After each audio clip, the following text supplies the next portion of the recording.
Welcome to Kenton Teaches. Enjoy the video. You start by confirming the basics that actually impact connection. Sign into Facetime with your Apple ID and make sure the other person is reachable. Once done, switch to a strong Wi-Fi network or cellular data. Facetime will choke on weak signals.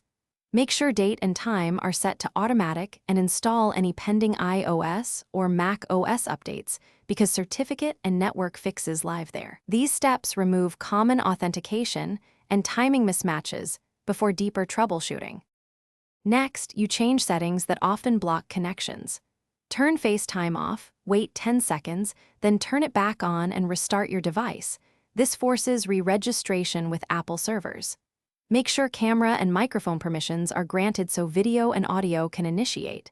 If calls still fail, check blocked contacts and remove any unintended blocks. As a more decisive step, reset network settings to clear corrupted Wi-Fi profiles. Just remember it removes saved networks so you'll rejoin manually. Finally, perform controlled tests to isolate the problem. Try FaceTime on cellular and then on a different Wi-Fi or a personal hotspot to see if the network is at fault. If that fails, sign out of your Apple ID in settings and sign back in to force re-authentication, and attempt a call to or from another device to narrow down whether the issue is account or device specific. If none of this works, collect error messages and contact Apple support. Checking Apple system status can reveal broader outages.